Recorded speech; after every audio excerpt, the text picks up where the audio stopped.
Hello, this is Rainer Koschnick from Germany, and I love alternative comics. This episode of the Comics Alternative is brought to you by Patreon supporters like me. Enjoy the show.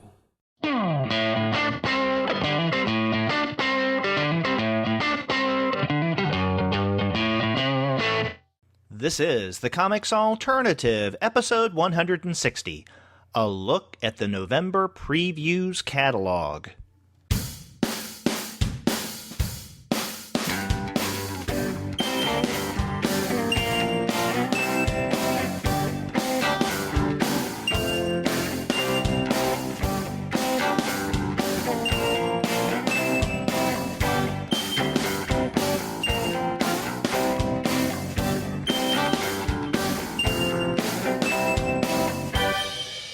Hello and welcome to another episode of the Comics Alternative. I'm Derek. And I'm Andy, and we're two guys with PhDs talking about comics. And it's the beginning of the month, so Andy and I are going to be looking through the November Previews catalog. But before we get into that wish list, we want to let all of you guys know that this episode of the Comics Alternative is brought to you by the great folks at Discount Comic Book Service. Check out their website, dcbservice.com, for all of your comics pre-ordering needs. There, you're going to find all DC, Marvel, Image, and Dark Horse titles at 40% off of the cover price if you pre-order. For all of the other publishers, those discounts will be 20 to 35% off of the cover price. And every single month, you're going to find some incredible specials. Sometimes you'll find specials at 45% off. Sometimes items at 50% off. But often, the discounts can be more impressive than that. That's right, and because this is our previews show, you can guess that many of the things we talk about will be some of the items that are deeply discounted at dcbservice.com next month. That's right. So whether it's November, October, January, it doesn't matter. Every month is Saving Month at Discount Comic Book Service. So check out their website, dcbservice.com, go to their specials, and order everything that you need when it comes to comics. And after you do get your comics there, be sure to send them an email and tell them that the two guys with PhDs sent you. That's right. So, Andy, how have things been with you? Pretty good. Did you have a good Halloween? I did, but I didn't do anything. Okay. I was down in Austin for the Wizard World Austin Con, and I couldn't even tell it was Halloween because I was at a con where people were dressing up. I didn't know if it was or wasn't Halloween, or one wouldn't know by just attending the con. Yeah, well, we had a pretty low turnout at my house, so I am loaded up on candy. So if you hear wrappers crinkling during this show, that's because I got a lot of Twix to take care of here. Twixed. Well, it's funny because I had a couple of Twixed right before we started recording, and it's because of Halloween, the little Twix Halloween candy packs. But my wife got them not for trick-or-treaters, but for her and Zoe. Because we usually don't give out candy. What do you give out? Rocks? Yeah. Are you the family in the Charlie Brown cartoon that gave out rocks? I got a rock. Yeah. We just keep our light off. But now you also had fun the week prior at your friend Roy Thomas's place, right? Oh, yeah, that's right. I went to Roy Thomas's Halloween party on the 24th, and that was a blast. Got to spend a whole bunch of time talking to Roy about comics and about about his days at Marvel. He talked a lot about working on the Star Wars comic in particular, since that was something that was on people's minds at the party.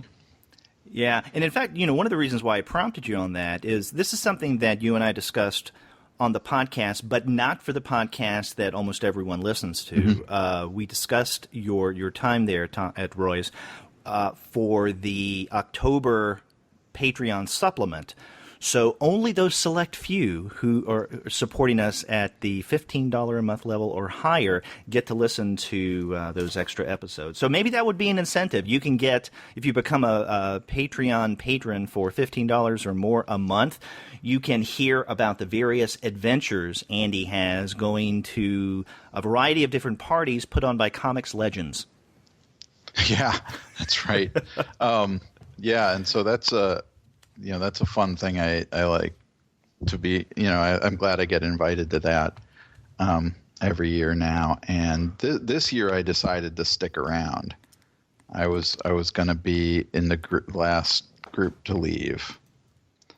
And in fact, at about 10 o'clock, Roy and his wife Dan said they are always kind of disappointed that so many people leave before 10 o'clock, that they really want the party to go longer. And so it did. It went a lot longer. And so I got home at about 3 o'clock in the morning. Wow. Yeah, and so that ruined me for the rest of the week. I'm not built for that kind of activity anymore. I'm not in my 20s. Oh. Well, it's worth it. If your health takes a hit, Yeah, and if I'm closing my office door to take a nap on the floor at work, so be it. Yeah. Well, before we get into this month's previews catalog, I want to mention a shout out to someone who sent us a message on our Facebook page, David Guivant, and I'm not sure, David, if I'm pronouncing your name correctly. He wanted to let us know that he is a listener of the podcast and he lives in New Caledonia. So we have a listener in the Southwest Pacific area. That's great. We have a nice international reach. That's right. I know that we can be heard all over the world, and every now and again, people do get in touch with us and say, "Hey, I'm in such and such country, and I listen to you guys," and that's great. And I can also see in some of the statistics where our hits are coming and where our downloads are coming from. So, but it's always nice to hear from people in various places. Hey, I live in the UK, or I am in Russia, or it could be I'm in Nebraska. Mm-hmm. We live in Vermont, we're Bernie heads and we listen to the podcast. No matter where you're from, the U.S. or outside, we like hearing from you. So, David, thank you very much for getting in touch with us and let us know that at least someone out in this Pacific listens to us. Yeah, that's right. And also that gives us the opportunity to call ourselves international sensations. That's right.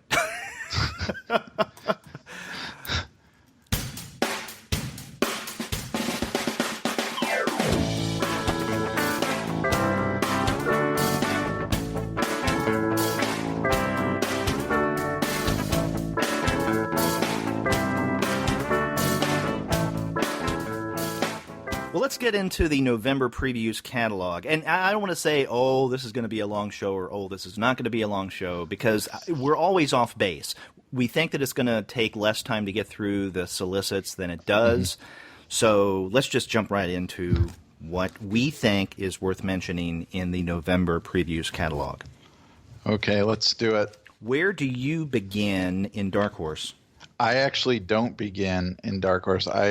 I go pretty deep into the catalog before I start, so you might have to handle the Dark Horse end of things. Okay. If you have stuff there. Yeah, I have a couple of things. In fact, as I was starting to go through the catalogs, I was starting to suspect that I may not have anything in Dark Horse, but there are a few things this month. On page 50, there is a solicit for Daniel Warren Johnson's Space Mullet.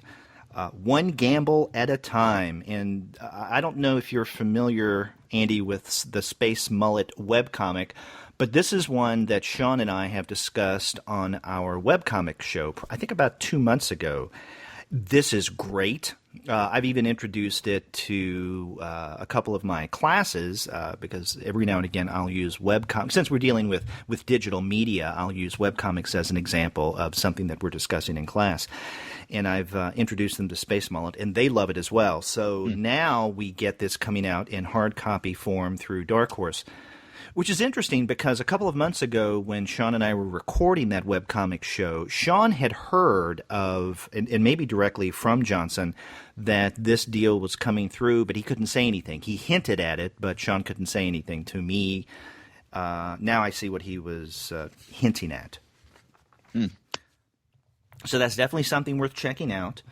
And then if you turn the page on 52, you will find Snow Angel from David Chelsea. And the reason I mentioned this is, what was it, last month or the month before? Yeah, last month. Was it last month? Yeah, you had mentioned one of his books. I think it was it Sleepless and Other Stories? Yes. Yes. So now these are, I guess, well, this is a story that had been, I think, anthologized in Dark Horse Presents. Yes, it was very, very early in Dark Horse Presents because I only read the first about year or so of that series, and this was in there. So that's another thing in Dark Horse worth checking out. And then my final mention in the Dark Horse section, there are actually two on page 58, and this is toward the back of the Dark Horse section, and this is where they usually put their manga and their manga collections. And so volume number 3 of the Astro Boy Omnibus is on that page, and then you also have a solicit for Oh My Goddess Omnibus Book 3. Now, Oh My Goddess is one that Shay and I discussed a couple of months back, I think, on our manga show. These are definitely worth checking out. Also on that page, if you're a Lone Wolf and Cub fan, Volume 8 of New Lone Wolf and Cub is on the page as well. And that's all I have in Dark Horse. So you say that you don't have anything until deep into the volume? How deep? IDW. Wow. So nothing in DC Vertigo? No. Okay. Because there's nothing new there. It's all they're done with the new number ones, and so we're just going to see how those series that they've started over the past 3 months shake out. That's true. Well, I do have and for that reason, I really didn't have much. Although one thing, I guess, in Vertigo, but there are two mentions in the DC Vertigo section. On page 111, I just want to mention that the first volume of Ming Doyle and James Tynion's Constantine, the Hellblazer, is coming out. And I know back in the summer, you and I had contemplated the possibility of having those guys on the show around the time their first trade was coming out. So that's maybe something we can look forward to and plan for. Yep. And then in Vertigo on page 126, this is one that I'm not familiar with. I would guess that you probably would be, though. It is a new edition of Peter Milligan's Egypt. Yeah. Peter Milligan with Glenn Dillon and Roberto Corona and Philip Gascoigne. Yeah, I remember that when that came out. I'm trying to think of how early it was in Vertigo. It was pretty early in Vertigo's history, but not within that first few waves. I know Peter Milligan had some stuff in the early year or so of a few miniseries, I should say. And I think this one was a pretty long miniseries as well. So. Yeah, the book is 192 pages, and the way they describe it in the solicit is a lost Vertigo classic. So that suggests that it's been around, it's been out, quite a long time. So that's something that I want to check out, and I hadn't read it before. But that's all I have in the DC Vertigo section. Yep. And that's probably the quickest we've gotten through the first two parts of the catalog, Dark Horse and DC. Yeah. Before we move on, though, we've got with those new Vertigo series, I think at least 3 of them have come out. Their first issues, right? Right. Twilight Children, Survivors Club, and Clean Room. Right. Yeah, I haven't read Twilight Children yet, but I read Survivors Club and the Clean Room. So, and I know we're going to talk about those in a couple months when all the number ones come out. Yeah. Our plans are, for those of you guys listening out there, Andy and I are just aren't talking just to ourselves here. In December or maybe even January, depends on when we can get our hands on all 12 number one issues of the new line of Vertigo titles. We'll be doing another publisher spotlight on Vertigo. And, by that time, we'll be, I guess, 3 issues deep into some of these. And in fact, issue number 4, which is the final issue of Hernandez's and Cook's Twilight Children, is solicited this month. Yep. So I'm looking forward to that. I have not read any of the Vertigo titles yet, the new ones, and I've been a little remiss on that, but I'm looking forward to those. What is your rough feel for those 2 issues that you've read? I'm going to wait and talk about it when we get to the show. Okay. And also I want to wait too because I feel like for both of those series, both the Clean Room and Survivors Club, I'm going to need another issue or so to really see how I feel about them. To digest and all. Yeah. Okay. Now, IDW. Where do you begin in IDW? I begin on page 145. Okay. Right before that, I just want to mention, this is another one of those that I'm not going to get, but I wish I could afford to. This is, of course, one of IDW's artist editions, and this one is the Best of DC War. This is my sweet spot, and I grew up absolutely loving DC's war comics, specifically, Sergeant Rock, but there's more of that in this collection, so. I'm sure it'll be beautiful. I'm sure it will be a wonder to behold, but I can't afford it. Yep. So on 145, I'm there with you, buddy. Okay. So we've got Amazing Forest #1, which looks like it's an anthology series from the writers Ulysses Farinas and Eric Freitas. With several different artists involved as well. Mm-hmm. The solicitation says, tales for the bold, ideas for the strange, wicked concepts that stir the minds of those with darkness in their hearts. A modern anthology that lends itself to a time when stories were short and ugly. So that's nice. Farinas and Freitas are writing the series. I generally like Ulysses Farinas' art, especially. I find it really crazy in the way that description supports. But he isn't actually drawing anything in here. Yeah. Although he does the regular cover. Yes, he does the cover. So you can see that. I'm looking forward to this because one, those creators, it promises well, and then the art samples that we get, and some of it's kind of small, but it looks good. Is enticing. But also I'm interested in this because this is another recent example of an anthology from one of the premier publishers, because a couple of months ago we got our first issue, maybe 3 months ago, our first issue of Island from Image.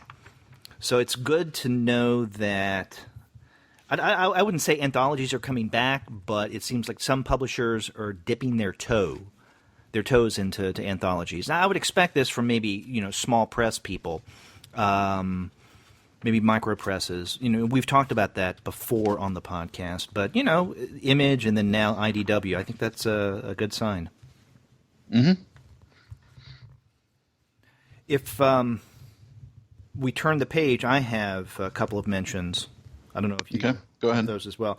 On 146 is Victory City. This is one of a 4-issue miniseries. It's described as thriller, mystery, and noir elements with a touch of horror. A young woman has gone missing. Unidentifiable bodies are piling up at the morgue, and a lone wolf detective is about to stumble across an evil that no one in Victory City is prepared for. Can the good in Detective Ness overcome the killer whose vicious acts grow to supernatural proportions? And then facing that, on page 147, and by the way, I'm sorry I didn't mention, written by Keith Carmack with art by Vincent Nappi. Ben Templesmith does the regular cover. And then on the next page is Gutter of Magic, which is another one of 4, written by Rick Dueck and art by Brett Barkley. And this is, it seems like a crime fantasy or a noir fantasy. Cinder Burns has been trying to lie, cheat, and steal his way into wizardry his entire life, and he's finally got the key to unlocking the power of magic. But first he needs to stay one step ahead of the sorcerous crime lord who wants him dead. So one of the things I find fascinating about both of these is they seem to be in, the similar genre areas. But also what's notable is that these, along with what we had just discussed previously, Amazing Forest, and then on the page before that, Luna the Vampire, these are new limited series, albeit not ongoings, but new titles from IDW. And maybe I'm off base here, but it strikes me that this is a little unusual. We don't usually see this many new titles in regular month from IDW, so I like that. Yeah, that is interesting, and they're not licensed properties either, which is where we will often get the new titles. I had Gutter Magic marked because of the alternative history take on it. As that solicit says, it's set in a modern New York City where World War II was fought with magic. Oh, that's right. I neglected to mention that important, setting element. I'm sorry. And that's what set it apart because, Victory City sounds interesting as a noir crime thriller, but we are getting a lot of that in comics today. Yeah. And so I kind of skimmed past that for that reason. Just if I just were buying the various books that Ed Brisson is writing in January, I will probably have my crime and noir tastes filled. Mm. So do you have anything else in IDW? Yeah, I go to 170. I don't know if you have anything before then. No. Okay, so on 170 is a book I'm really looking forward to. In fact, there's probably, I think, 3 things in this previous catalog that are high up on my list of things I'm looking forward to for next year. And this one is Comic Book Apocalypse: The Graphic World of Jack Kirby. Mm-hmm. This is the catalog, the exhibit catalog for the Comic Book Apocalypse exhibit that Charles Hatfield did at Cal State Northridge. And so I've been hearing a lot about that from him, and so I'm looking forward to that book because from the pictures I've seen of that show, it looked like a pretty great Jack Kirby exhibit. Yeah, in fact, I was communicating with someone recently who went there, and I can't remember who it was, but he was kind of raving about it. So, this is good. I did not expect to see this catalog solicited in previews. So, yeah, that was a nice surprise. Yeah, I didn't realize IDW was going to put it out, so I'm happy for that. And then on the page facing that is the next volume in the Corto Maltese series. Yep. So it's good to know that that is on track. And, we had Dean Mullaney on the show the other month telling us to expect that. So glad to see that solicited. Yep. And then on the next page after that is another book I'm looking forward to, Renee by Ludovic de Berme. Have you read Lucille? No, I have not. I was going to ask if you had. Yeah. I like Lucille a lot, and Lucille's a big book, and this Renee is too, which is this is a sequel to Lucille, and that's why I asked that. This is 464 pages for $29.95, but I think Lucille was a bit of a surprise. It was one of those books, when Top Shelf used to do their Top Shelf sale every year, which they didn't do this year, I guess, as part of the merger with IDW. Right. I would pick up an enormous amount of stuff from them. And one of the things I got, I think, in the last batch was Lucille, and I was really blown away by it. So, yeah. And when did Lucille come out? Oh, I'm not sure. Because I remember seeing it around, and I think it was one of those phenomena that I just said, okay, well, I'll get it at some point. Well, I'll get it at some point, and then I never got around to getting it. So that's one that I've known about. I just haven't made enough of an effort to do that, and now I see that its sequel, Renee, is solicited. So I'm going to have to play some catch up here. And I think this is something that we can definitely talk about on a future episode. Mm-hmm. And on the topic of future episodes, and we usually don't do this, but I'll say something because we absolutely know we're going to do this next week. Tease for the following week's show. You and I are going to be doing a publisher spotlight on the fall releases from Top Shelf. Yes, that's true, and there are some hefty books in that. Yeah. So, we can't make this episode long if for no other reason we're going to need that time to catch up on that reading. Yep.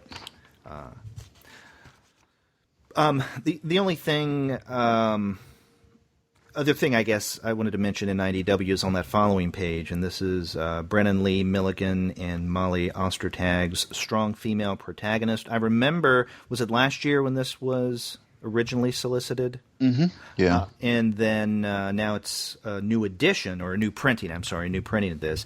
And at least one of them, I don't know who, but at least one of them was at SPX the other month, and I didn't get the opportunity to go by and talk with whoever it was that was there. But have you heard about this book? I've heard about it, but or heard anything about it? I mean, whether... Yeah, no, I haven't heard anybody I haven't talked to anybody that's read it or read anything about it. Okay. In that sense, but I have heard about it.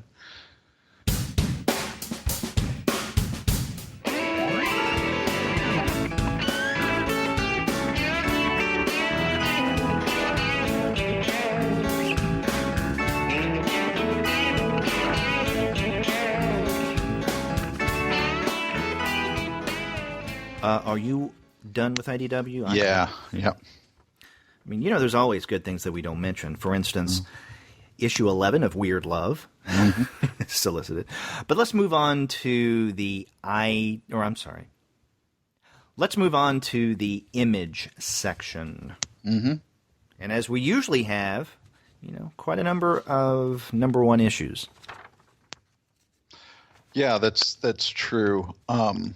The first one on page 176, I believe this is one that Cry Havoc by Simon Spurrier and Ryan Kelly that was announced at one of the Image Expo events at one point. So this was kind of on the radar, and I'll be curious to check this out.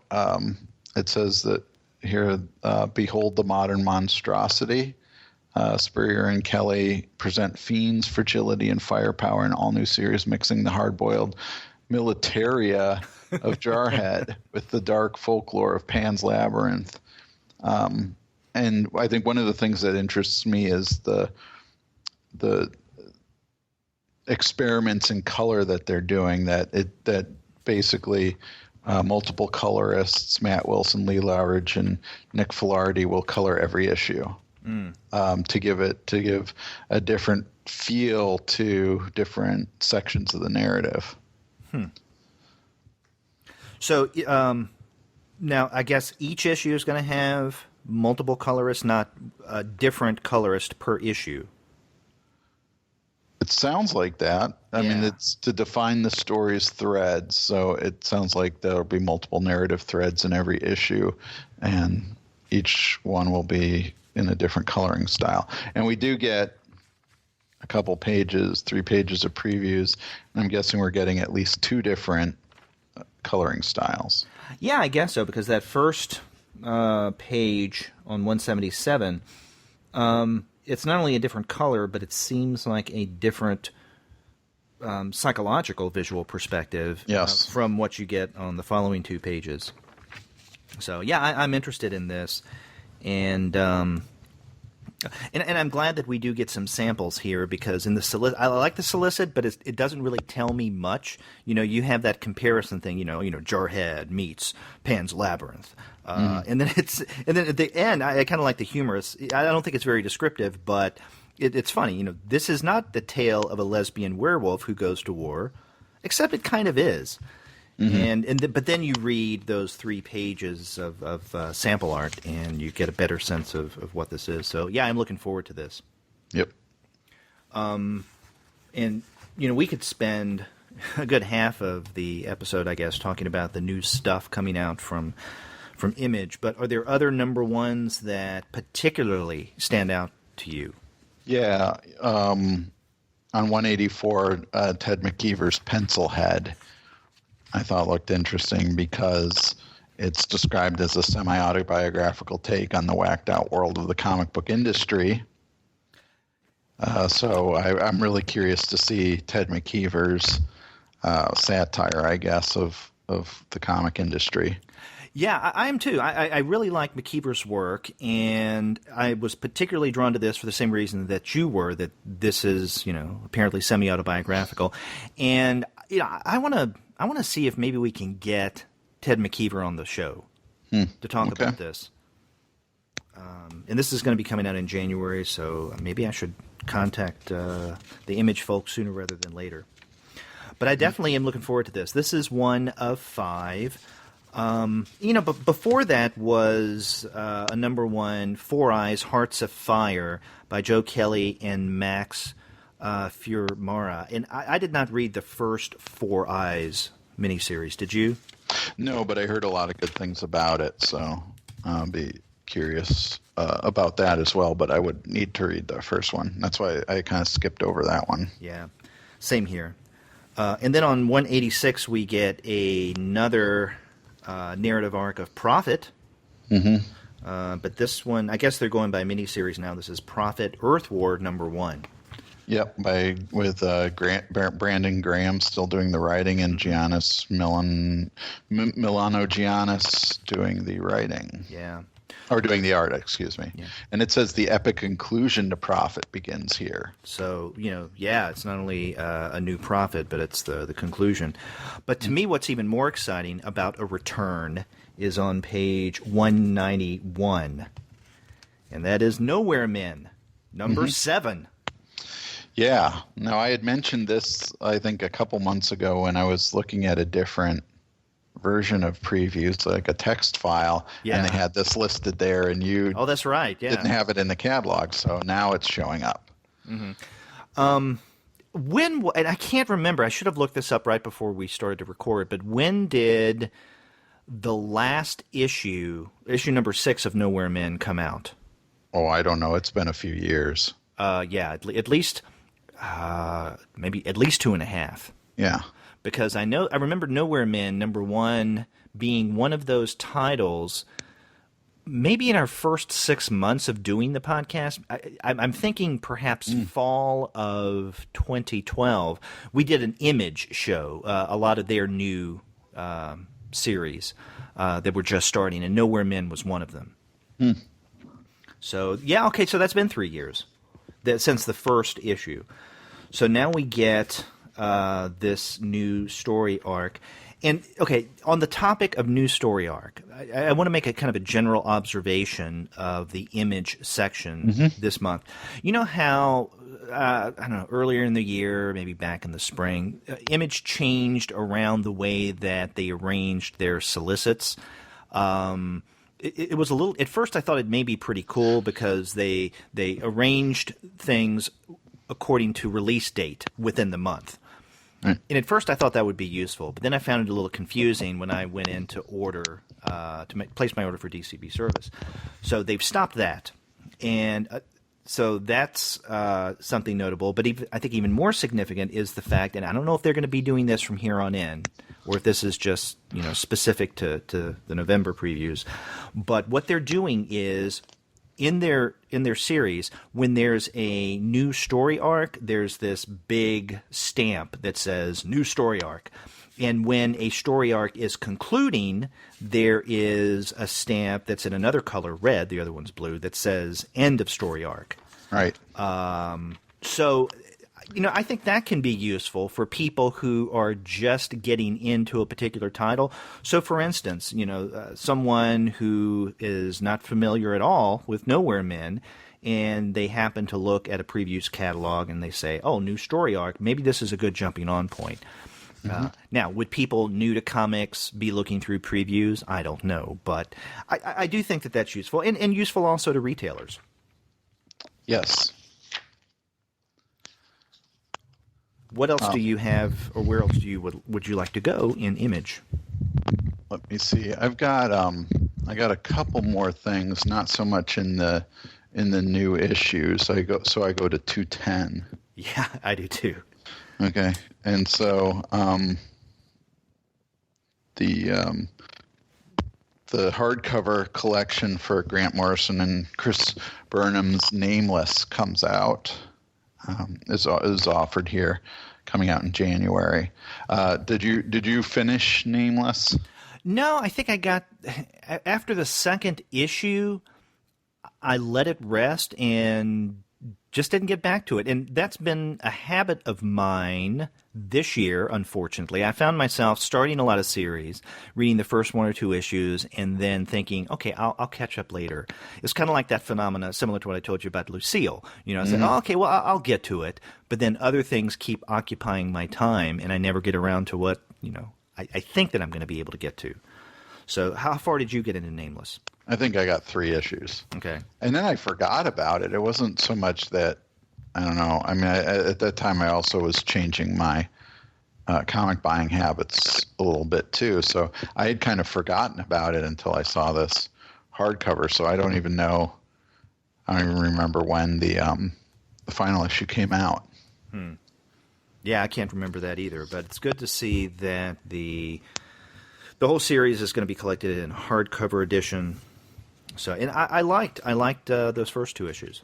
Mm-hmm. Yeah. But I've not that I'll mention them all, but I've marked a number of these collections, either in trade or hard copy form, that Image is going to be coming out with, and there are a lot of these trades that are coming out. I know that the second hardcover collection of Manhattan Projects is solicited on page 213. Before we get to that, though, I wanted to go to 211 because this is one of the books coming out in January, or I guess now this is advanced solicited for February, but this is one of the books solicited in here that I'm also most excited about, and that is the first collection of Meredith Grand's Octopus Pie webcomic.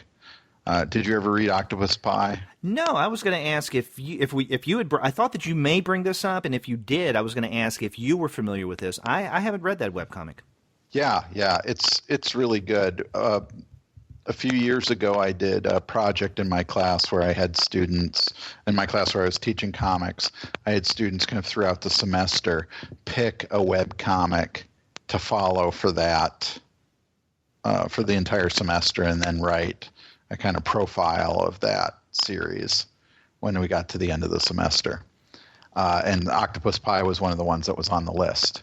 Because it was still being produced regularly at that point. Now, did you put them on the list and they could choose from them, or did you let the students pick whatever they wanted? Well, I created a list, and then I let the students, if they had something that they were interested in, they could pick. But because most of my students aren't really kind of comic savvy, I don't expect them to know a lot of stuff. But but Octopus Pie was one of the ones, and I got into it then. And Meredith Grand was part of the, what was it, the Pizza World Collective or Pizza World Studio that had Julia Wirtz, Sarah Glidden, I'm trying to remember who else.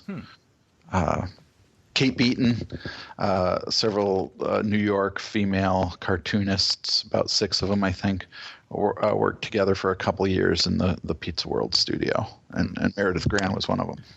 Okay, so now I'm glad that you are familiar with this, and this is one of the ones that you're excited about because okay, I looked at this solicit, just gave it that page a quick eyeball, and it drew my attention. And it was the art that captured it really. And then I was reading the solicit, and I said, okay, well, it seems interesting.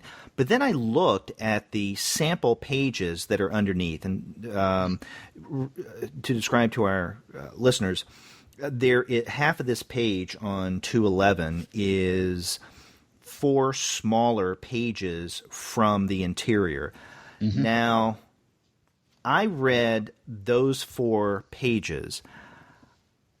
I didn't get a sense of what this was about and whether I would like it or not. I mean, the solicit is okay; it doesn't tell me much. But then I saw the sample pages, and it left me wanting more. I thought, okay, whoever arranged this solicit with the sample pages didn't do, at least for me, being unfamiliar with this title, an effective job of hooking me, because I looked at that, considered it, and then moved on. Yeah, you do get a good sense of kind of the whimsical nature of her art, but you don't really get a sense of the characters or the story. Exactly. So where else in Image do you go? That's it. Yeah. So if you had other trades to mention or anything like that. No. I mean, nothing that burning desire to mention. A lot of them that are of interest to me, for instance, Manifest Destiny Volume 3, Rasputin Volume 2, things of that sort. What you would usually expect. Although there does seem to be an unusual number of them, of the trades, that yes. At least I'm interested in this month's.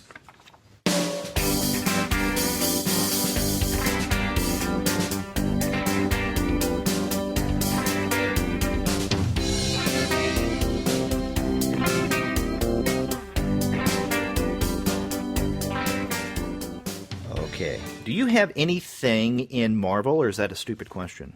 No, I don't. I don't have anything. I, in fact, didn't look at Marvel. So, yeah, and it's kind of sad that every now and again we'll mention something. I think once in a blue moon, but because more times than not, there's nothing that falls within the parameters of our podcast. I often go without looking at it at all. Yeah, which is unfortunate. So in the back half of the catalog, with the smaller publishers, where do you go? I started on page 238 with Aftershock, so I don't know if you have anything before that. Yeah, actually, I do have something on page 233, and I think I know what you're going to say about Aftershock. I'm excited about that as well. But we don't often mention Action Lab in our preview shows. Sometimes we do. I know that Pirate Eye is something that we've discussed a few times. But this is one that is unusual. And I spoke with someone, her name was Danielle, at the Action Lab area at Austin Wizard World Con this past weekend. And this did not come up in our conversation at all. I didn't see anything there at the tables about this.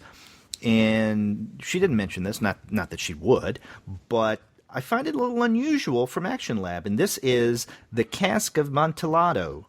And yes, this is an adaptation of Edgar Allan Poe's classic. And I haven't known Action Lab to do anything with adaptation before, but the solicit... it kind of explains things in a way, I think. It says, the 1,000 injuries of Fortunato I had borne as best I could, but when he ventured upon insult, I vowed revenge, which is a quote from the story.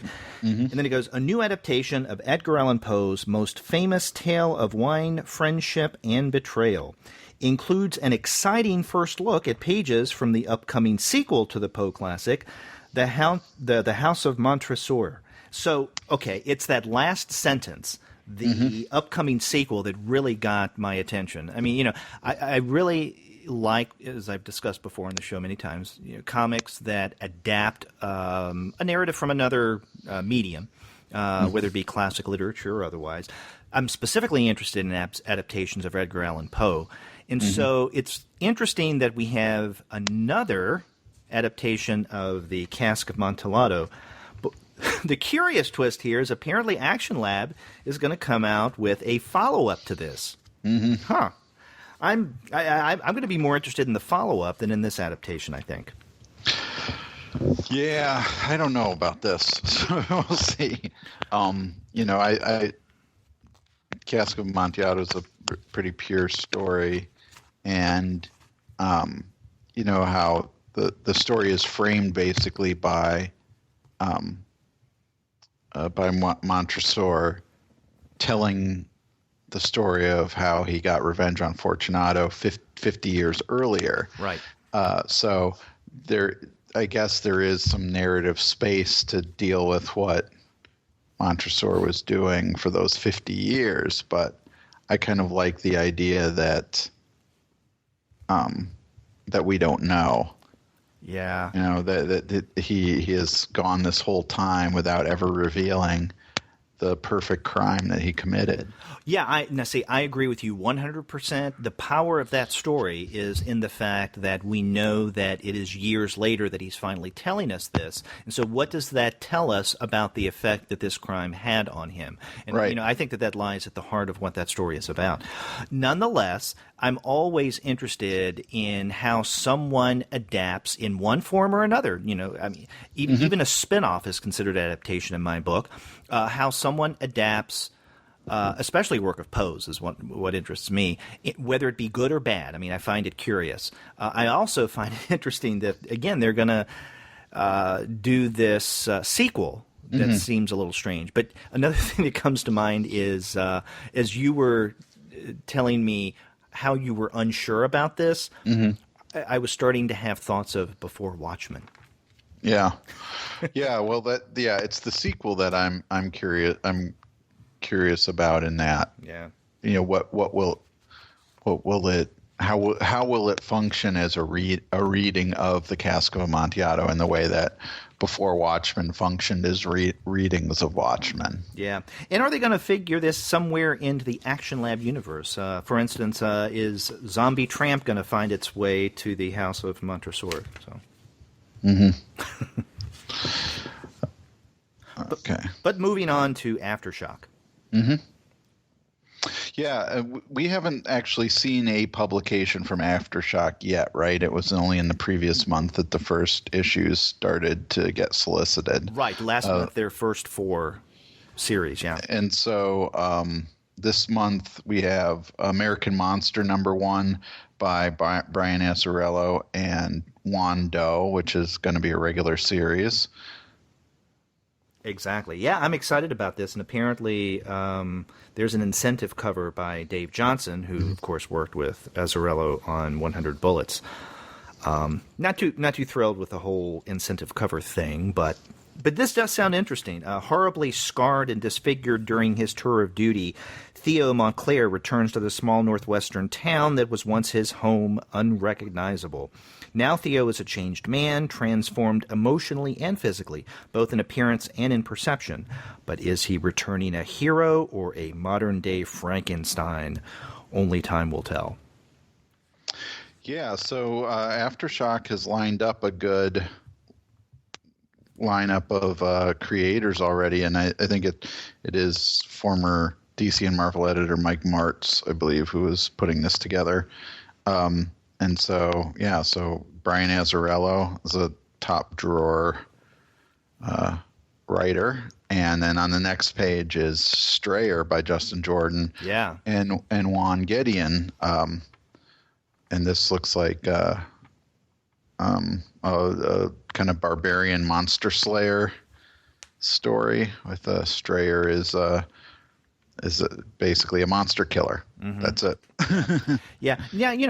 I like Justin Jordan's work, and this seems interesting. Strayer, although it didn't capture my attention, the kind of barbarian kind of narrative doesn't do much for me, but definitely Azzarello, whose work I love, and this title seems interesting. I mean, again, Strayer, I don't want to sell that short, but of the 2 new titles from Aftershock that they have in this month's issue is American Monster. It's the top for me. Yeah, I think I was just mentioning Strayer in terms of the lineup of talent they've gotten too. Yeah, it's Azzarello, Justin Jordan, Amanda Connor and Jimmy Palmiotti, Paul Jenkins, Garth Ennis, Marguerite Bennett. This is a decent lineup. Yeah, it is. And so I'm curious to see where Aftershock goes. Yep. So, Andy, where do you go next in the catalog? I jumped to 261, so if you have anything before that, go ahead. I go to the same place. Okay, and I got a couple things on 261. Probably the same two that I have. Yes.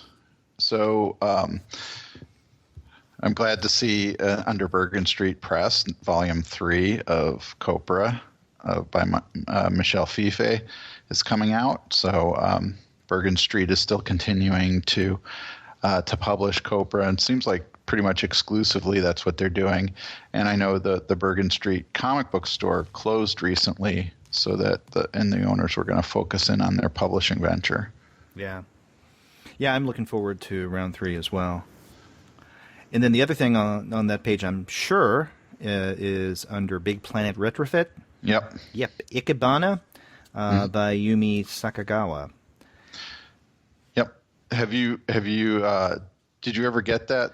Those? Yes, that was one that you had gotten the other month, right? Yes. Yeah, I got that. I finally got that. So we again want to thank the people. Jared and Box at Big Planet Retrofit Comics. They're really good at letting us know what new things they're coming out with. But I don't know if you've read this yet. I haven't had the chance to read it yet, though. Have you? It is, yeah. It's if it's coming out in January, then it's shaping up to be one of my favorite short stories, at least of 2016. I mean, I can see it being right up there with other stuff. It's really good. Huh. Okay. Well, you really whetted my appetite now. Yep. And then before we leave that page too much, I just want to mention that Black Squirrel Books is putting out Volume 4 of the Complete Funky Winker Bean. So, as this one seems to be Tom Badiak month in previews, because there's also a Crankshaft collection under Kent State University Press. Oh, that's right. But I'm glad that you pointed that out, and I know you did so half jokingly, or maybe 3/4 jokingly. But it's worth pointing out that this month's theme in the previews catalog is classic comic strip reprints. Yes, and so there are a lot of new, but also even more older books resolicited that are collections or archival collections of classic comic strips. That's right, and they're littered throughout. Yes, and I believe that was at a time when Funky Winker Bean was still a funny humor strip and not the black hole of seeping depression that series has become now. It has been so long since I read Funky Winker Bean, I couldn't even tell you. Yeah, it is. It is only worth reading if you feel like you're too happy. Oh God! It changed in the 80s. It changed into something completely different than what it was originally. But there's more than enough places on the internet to read about Funky Winker Bean's depressing series. And Crankshaft, the Crankshaft collection that's coming from Kent State University Press is all about, I think, Alzheimer's, which is another cheery topic. Yeah. Can't go wrong with that. Yeah. And I go to Boom next. Yeah. Okay. What in Boom? I have a page dog-eared as well. Oh, 270. Okay. I have. Yeah, okay, I've got that dog-eared, but the page before that, I don't know about this. I don't know if I'll get it, but it looked interesting, and maybe just because they're playing it up quite a bit with the 2-page spread. And this is a graphic novel, it says Volume 1, Mesolith, by Ben Haggerty and art by Adam Brockbank. The solicit seems okay. I wasn't aware of this. The way that they're selling it, though, it's under their What's to Love subheading. It says that Ben Haggerty is a renowned performance storyteller, having been appointed honorary professor of storytelling at the Arts University of Berlin. So I kind of felt guilty after reading this. Like, oh, should I know him? I don't know who that is, but it looks interesting. I don't know if I'll get it. I don't know if it's in my wheelhouse, but I think they do a pretty good job with this 2-page spread in soliciting that title. Yep. But on page 270, which you can tell us about, it's a little more interesting. Yes. As I mentioned earlier, there's a number of Ed Brisson noir series in this catalog, some that started last month, like The Violent. And then this is from Boom, is The Last Contract, issue 104, written by Ed Brisson and drawn by Lisandro Estherin.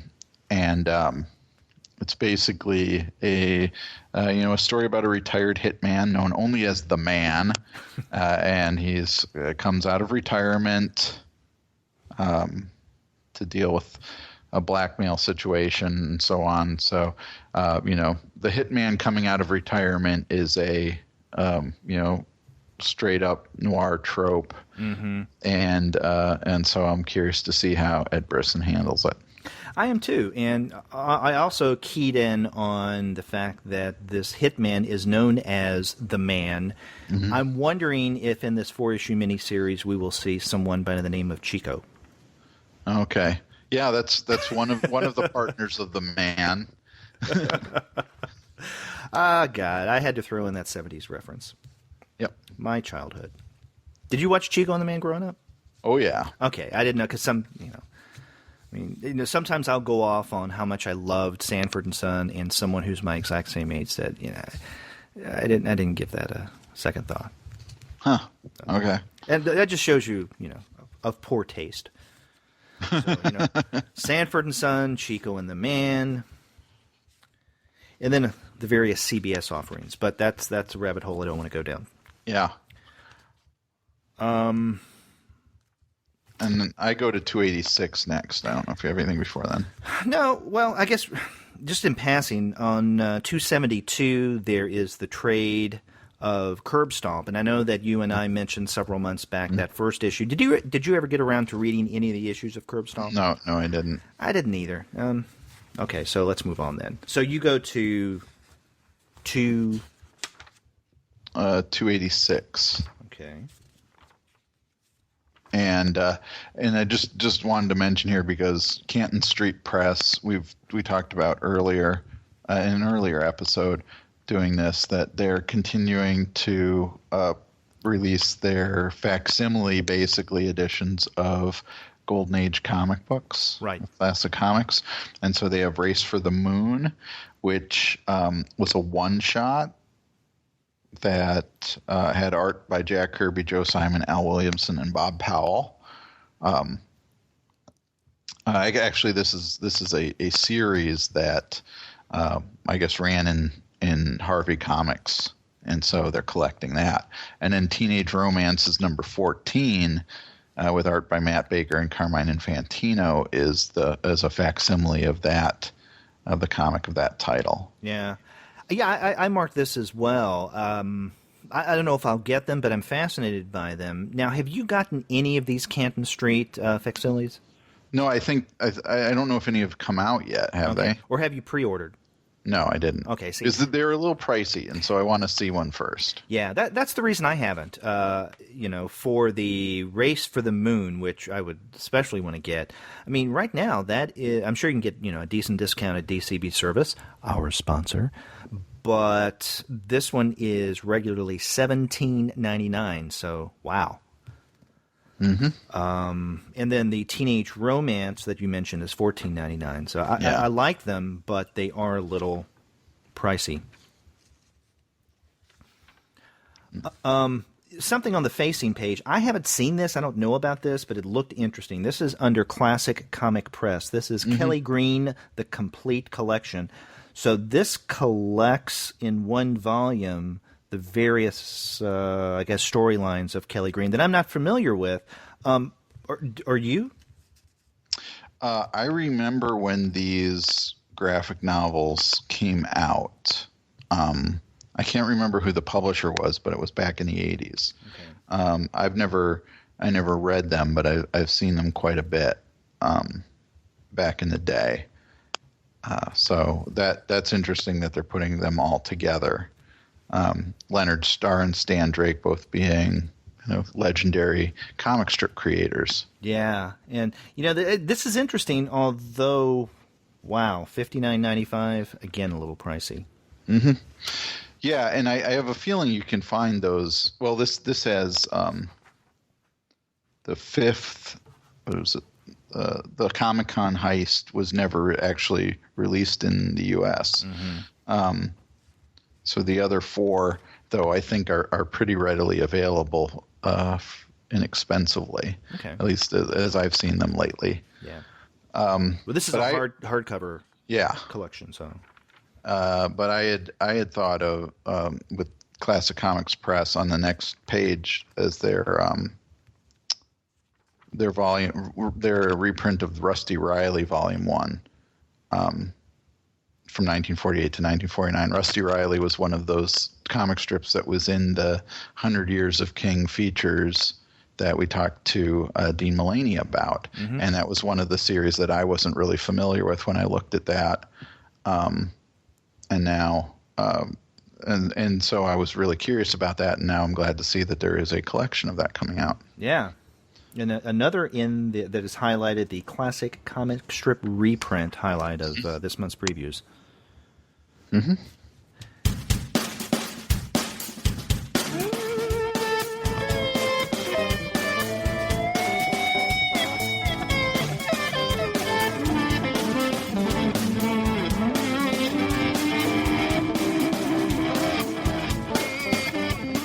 Now, if you turn the page, this is 288. This is something it caught my attention. I don't remember ever seeing Classics Illustrated soliciting anything in previews. Maybe I'm forget. Have we seen this over the past 3 years since we've been doing this? Because I don't remember. I don't know. And when I first saw this, I thought, okay, wait a minute, what's going on? Are these new? Is there like a new Classics Illustrated that I haven't heard about? No, because these are, I would guess, new editions of the classic stories that they're going to be releasing here. So, for instance, you have adaptations, Classics Illustrated Frankenstein, Les Miserables, Oliver Twist, Moby Dick, Robin Hood. And these are, the original, from decades and decades back. The covers, though, that they have on here, it says at the top of the page, cover art subject to change. So I have no idea how they're going to be repackaging this material. I don't know. In the past, when Classics Illustrated has repackaged some of their stuff, it's been hit or miss in terms of the art quality. Mm-hmm. So I don't know what to expect here. I just wanted to mention this more as a curiosity than anything. Yeah, I'm curious how deep they'll go into these. There's 140 some Classics Illustrated issues, I think. Yeah, and even if you look on the other page, there are a couple of others that I think I had overlooked originally. There's War of the Worlds and Time Machine. And the thing about the Time Machine cover, this has that original Classics Illustrated stamp at the top, up in the upper left. So, but the other covers, and of course these covers are subject to change as we learn, do not have that. So I'm wondering what's going on here.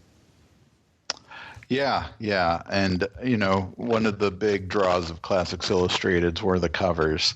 Is so often the interior art was not as good. Yeah, exactly. I go next to Dynamite. Dynamite! Okay, another 70s. Another good 70s TV reference. I don't have anything there, so go ahead. Okay. This is Devolution #1. And this is a new series written by Rick Remender with art by Jonathan Weishak. And this is interesting. It seems like a big deal. We have, I think, 5 pages in the Dynamite section devoted to this. There, what about 4 of sample art, and then there is an interview with Remender about this title. I find it interesting that this is something coming out through Dynamite. You know, Rick Remender's been publishing those creator-owned things from Image or through Image. But apparently this is something he says in the interview that he had been discussing with Dynamite for several years now.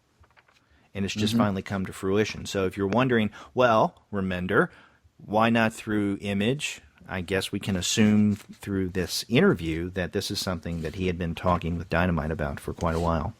Mm-hmm. So I'm going to check that out. Okay. Check it out. Mm-hmm.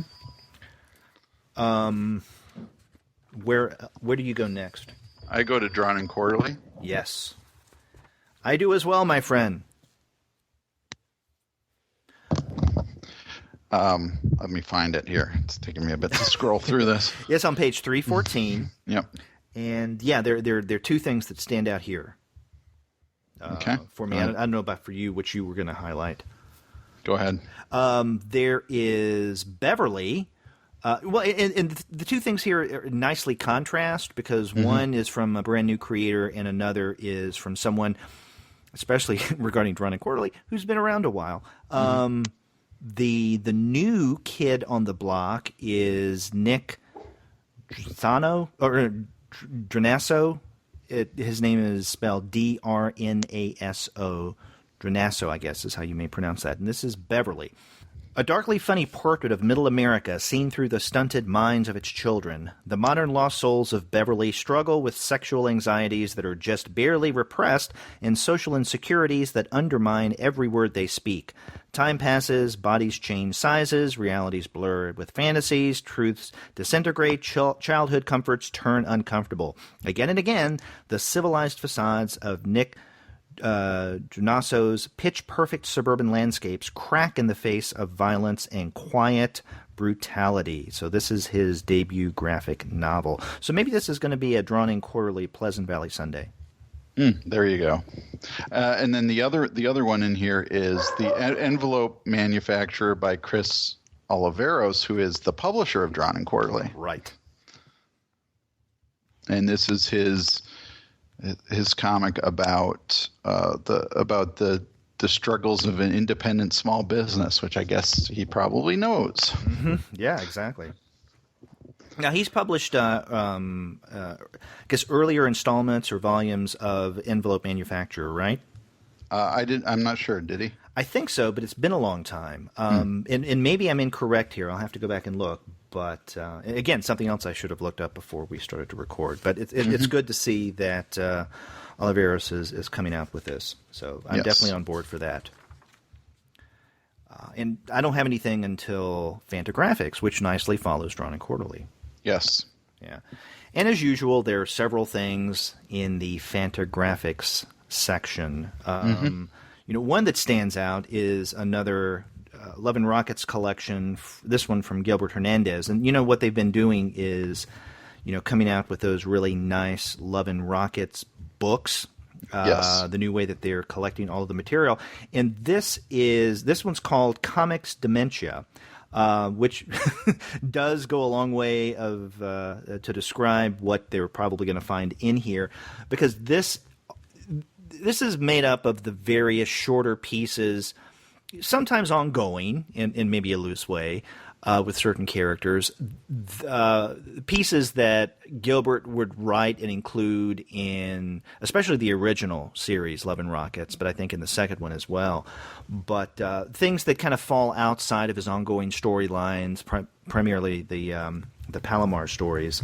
So we're going to see a lot of unusual stories. It mentions here, you know, one of my favorites, Melville meets Bob Hope, or Ditko meets Melville meets Bob Hope. And then, of course, we're going to have Errata Stigmata. Yes. Who is, you know, a character that I can't remember the last time he visited Errata. Mm-hmm. Right. That was a character from very early on in Love and Rockets. And every now and again she would come up. Right. And sometimes in the background of, you know, kind of a crowd setting. Yes. Like in Palomar. And maybe even of Jaime's work as well. I can't remember. But it was one of those little Easter egg things. Mm-hmm. And I mean, there are a lot of things to talk about in Fantagraphics. What's another thing that stands out for you? Well, there's Not Away by Joshua Cotter, a new science fiction graphic novel from Cotter, who did Skyscrapers of the Midwest and Driven by Lemons. So that I'm curious about. And then the EC collection, The High Cost of Dying and Other Stories. Both of those I'm interested in. Mm-hmm. Yeah, and then there's a couple of others here on the same page. There is Amadeo and Maladeo by R.O. Bleckman. And, it tells us that in the 1950s, Bleckman had a proto-graphic novel, The Juggler of Our Lady. And I'm not familiar with this. Are you? No. Okay. So this apparently is a second graphic novel 50 years later, or over 50 years later.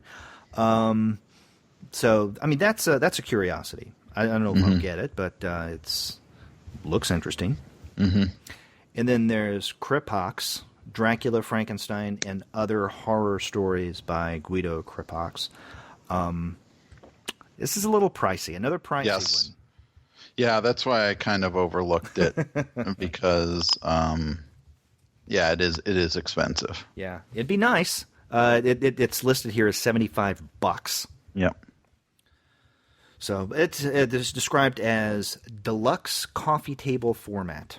So it's the first 10 volumes in the complete works of Kripox. Mm-hmm. So, wow. So that's a lot of Kripox to... is that how you pronounce his name? I don't know. Okay. So, where do you go, unless you have anything else in Fantagraphics? No, I go to 341, so if you have anything before then. Okay, yeah, that's where I have marked as well. I have under the Hero Tomorrow comics, which I think is a new imprint. They have a collection of Apama, the Undiscovered Animal. I don't know if you've ever seen Apama before. I have not. But I read this when it first came out on Comixology, and as the cover says, so this is the collection of, I think, was it the first 5 issues? Is an offbeat saga unlike anything you've ever seen. And if that sounds like something that would have been on the cover of a Marvel comic in the 70s, that makes sense with Apama, because it is kind of an homage to that era of Marvel comics. And the artist Benito Gallego has a nice kind of Sal Buscema reminiscent style of art. So, and in fact, Ron Frenz and Sal Buscema do a pinup in this issue as well, or in this collection. But this is one that I kind of took a chance on. I think it was 99 cents or something on Comixology for the first issue, and so I read it and I thought it was really cool. Yeah. So I may check that out there. Actually, on that page, I wasn't going to necessarily mention it on our program, but I had marked it for my own curiosity, a book under humanoids, and that is The Swords of Glass. Yes. So that looks interesting as well, by Sylviane Corrigan and art by Laura Zuccari, or Zuccari. I'm not sure if it's a hard or a softer C sound.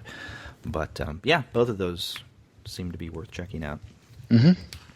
And then on the next page, still under humanoids, looks like an interesting anthology, The Tipping Point hardcover. Mm-hmm.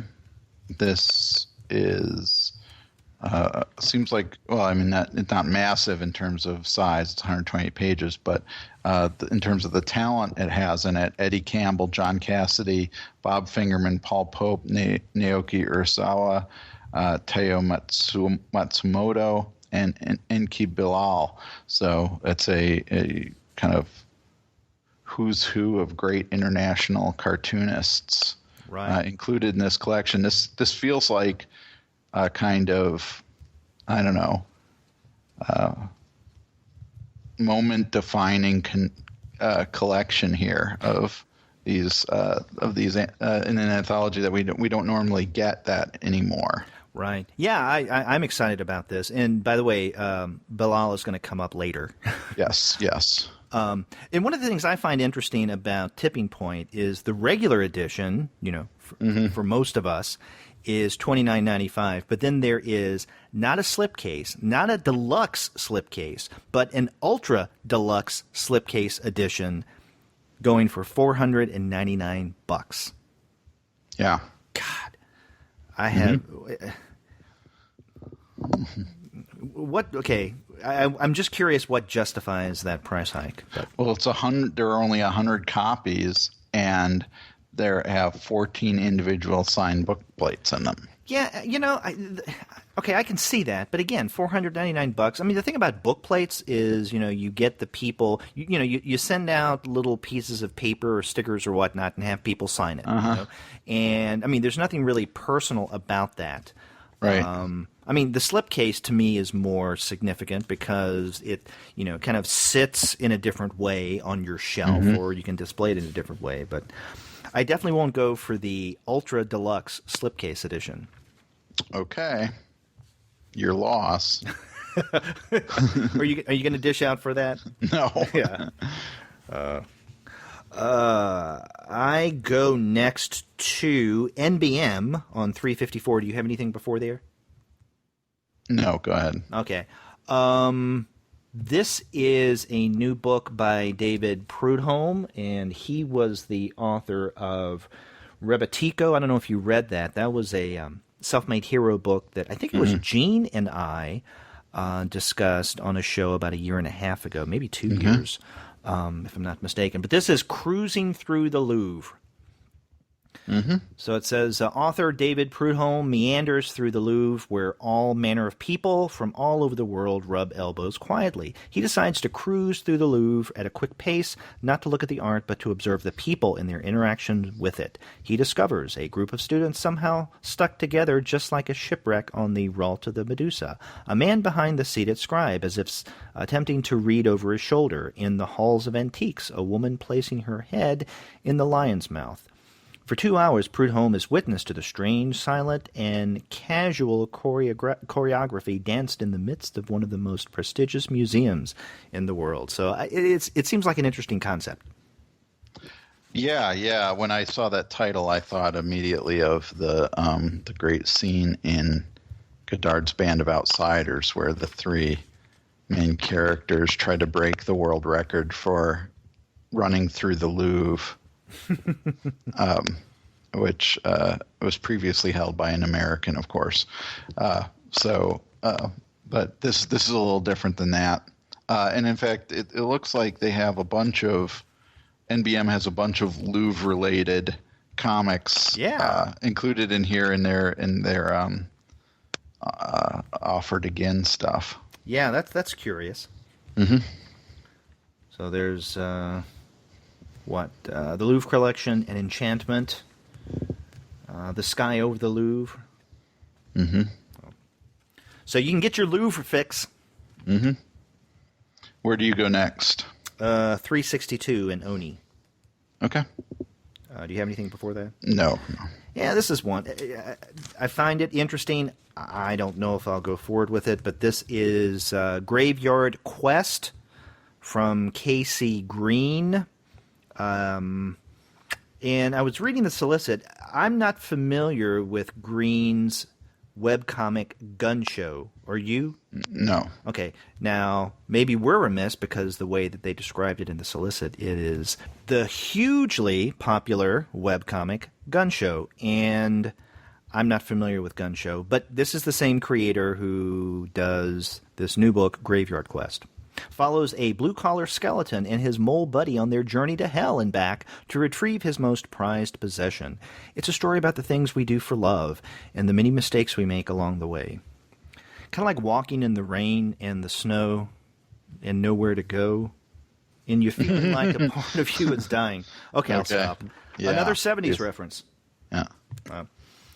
Maybe we should subtitle this episode That 70s Show. Yeah, there you go. Yeah.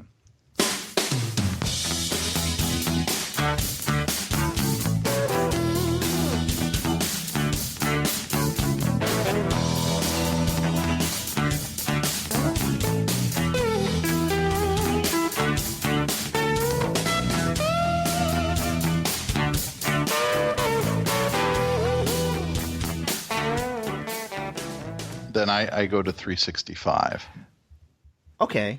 I had that marked as well. I don't know but there's something in particular I wanted to mention about that, but you go ahead. Well, that PS Art Books has their various Pre-Code Classic collections, and I know our sponsor, one of our sponsors and frequent listeners, Rainer Koshik, took us to task for never mentioning the PS Art Books. And so I wanted to do that, but I would have done that this time anyway, because the first one that is listed here is Avon's Eerie Volume 1 slipcase edition. And this contains issues 1 through 7 of Eerie. And I would have mentioned this anyway because one of the prizes of my collection, my comics collection, is my copy of Eerie number 2, which has a classic Wally Wood cover with a group of people being led by chance to following, I guess, death. So I happen to have that comic in my collection. I'm very lucky to have it because it's a pretty valuable comic. But maybe I'll get this slipcase collection then, so then I don't ever have to open that comic again. Yeah, and I'm glad you mentioned PS Art Books because I had marked this section for the same reason as you did, that Rainer got in touch with us a couple of weeks ago and said, how come you guys never really highlight the PS Art Books, because they're wonderful. And he's right. And I explained to him that, at least for me, one of the reasons why I never highlight these is because I'm not going to get them. I can't afford them. And even if I could afford one, like for instance, this the one that you had mentioned, which looks beautiful. This the Eerie slipcase edition, Volume 1, is $69.99. It's one of those deals where you get one, and it's like you commit yourself, right? Mm-hmm. So if you don't get any other of these from PS Art Books, then do you feel guilty? Do you feel that your collection is a little incomplete and lopsided? Mm-hmm. But yeah, these are beautiful books, and Rainer wanted us to know, and he's a big horror fan. Mm-hmm. And if you check out his Facebook page, which we encourage you to do, and be his friend, he's a great guy. Not only a great listener and a great supporter, but a great guy with wonderful taste in comics and podcasts. But he has a keen liking and appreciation for horror comics. So, of course, he is drawn to those reprints from PS Art Books. So thanks, Rainer, for bringing this to our attention and getting us to mention this on the show. Yeah. And several of these are part of a series that Roy Thomas kind of curates for them. And, if you ever use Roy Thomas's bathroom, you can have the opportunity to go through his own personal copies of them, many of which are kept in his bathroom. Wow, that's interesting. Well, it's funny, because Rainer is one of our supporters, and he gets to listen to our monthly podcast supplements. Uh-huh. And when he heard the one that went up for October, where you mentioned going to Roy Thomas's party, or you're about to go, he responded, yeah, see, Roy Thomas, PS Art Books. Uh-huh. Okay, I don't have anything until we get to Titan. I don't know if you have anything before that. I have 370. Okay. Under St. Martin's Press. This of everything that is coming out in this, or solicited in this is probably the thing that I'm the most anticipating, which is the collection of Tom Hart's Rosalie Lightning, a graphic memoir. Some of this has already come out. I know one, like last year's Best American Comics volume had portions of Rosalie Lightning, and this is going to be, I think, one of the graphic memoirs that rises to the top of the genre that people will be talking about for for the history of the genre, because it is, from what I've seen of it, just a incredibly sad story of the Tom Hart and his wife losing their baby daughter very early. After he had already started producing a series called RL, which was about her, kind of growing up. So. Yeah, and I'm glad on multiple levels that you'd mentioned this, because for some reason in going through the catalog, maybe I went through too quickly, I completely overlooked that page, because I would have highlighted the title and I would have paid attention to what was coming out from St. Martin's Press, so maybe pages stuck together, I don't know, but I didn't see this. Yeah. So thank you. This is one of the great things about doing the preview show. If there's something that I miss, you can help me find. Mm-hmm. Yep. Okay, now on to Titan. Yeah, and to Titan. Now, I'm not sure to which page to reference. It's either where the official solicit is that Diamond puts into previews, or if it's the ad. I think the page with the ad, and there's no page number, is a little more descriptive. But, you had mentioned earlier Eniki Bilal. Well, this is a new edition of his Nikopal trilogy, and the first volume of that is being solicited. So this is good. It says finally available in a new translation. Mm-hmm. Because I believe that was a Humanoids book. It was. I couldn't remember. It's been a long time. I couldn't remember if that was. So it was. Okay. I think. I mean, a lot of Bilal's stuff came out from Humanoids, especially the stuff that he did in collaboration with Jodorowsky. Mm-hmm.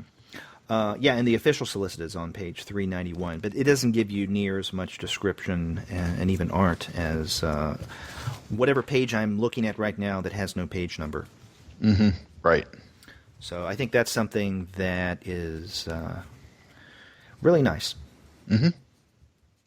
And then I think I have maybe just two or three other things. I have one more thing in Titan. Okay. This is either page 388 or page 393. I'll go to 393. They list a bunch of Titan books as prose novels on either of these pages. Titan Books produces a lot of the kind of tie-in books for different TV shows and movie franchises and so on. Mm-hmm. But there were two things here that stood out to me, that they are republishing Michael Moorcock's Jerry Cornelius novels, starting with The Final Program. And so I'm really happy for that, because those are a little bit hard to find. I've been looking for those. And then below that, just to quickly mention, one of the things Titan Books does too is the kind of, what is it, the kind of post Arthur Conan Doyle Sherlock Holmes stories. Often they're mashups of Sherlock Holmes meeting other literary characters and so on. And so this one is The White Sherlock Holmes and the White Worm by Sam Siciliano. So I'm assuming that maybe this is the Bram Stoker's White Worm. That often happens. I mean, Titan has put out, Sherlock Holmes teams up with Houdini, Sherlock Holmes fights the Martians in War of the Worlds, and Sherlock Holmes meets Teddy Roosevelt, and so on. Dr. Jekyll and Mr. Hyde, and Tarzan. I've read a lot of those that Titan has put out, and they can be kind of hit and miss, but they're fun. I like that. That's in that whole kind of the Wold Newton mythology, kind of functioning in those, or the stuff that Alan Moore does in League of Extraordinary Gentlemen. Yeah, that's what I was thinking. Those kind of literary mashups. Yeah, okay. But those are prose, yeah. Yes. Okay. That's all I have, so if you have more, go ahead. That's all you have for the rest of the catalog? Yep. Okay, so that was your final one. Yeah, like I said, I have about, I think, three more. On page, and I think most, if not all of them, are manga. On page 409, this is in the Vertical Comics section. This is Inio Asano's A Girl on the Shore. And the solicit is really interesting. Kome Sato and Kazuki Esobe are two teenagers living in a sleepy Japanese seaside town. After getting used and dumped by her crush, the emotionally damaged Kome decides to start a relationship with Kosuke without any emotion involved. However, they both soon discover that sex with no strings attached often leads to unexpected complications, not just for themselves, but also for the people around them. So I think it's an interesting solicited, interesting premise. But even more important, this is Inio Asano, and I really like Asano's work. Other things include the 2 volumes, What a Wonderful World, Different Stories, and Solanin. We're going to be talking, I think, in January on our manga show about A Girl on the Shore. I told Shay just earlier today, in fact, that this is coming out. They're releasing another Asano book in January, that we should talk about that on our January manga show, and he got all excited because he loves Asano's work. Mm-hmm. So I'm looking forward to that as well. And then on page 214, glad to see that the next volume of One Punch Man is being solicited. That's another one that we talked about on our manga show. Mm-hmm. And then if you turn the page to 416, the 7th volume of Naoki Urasawa's Monster, The Perfect Edition, is solicited. And that's really good. That's one that Shay and I also talked on a previous manga episode. And, I'm finding that more and more frequently there are solicits that have something to do with something that we have discussed on monthly either manga show or webcomic. And I think this month is a great case in point. Mm-hmm.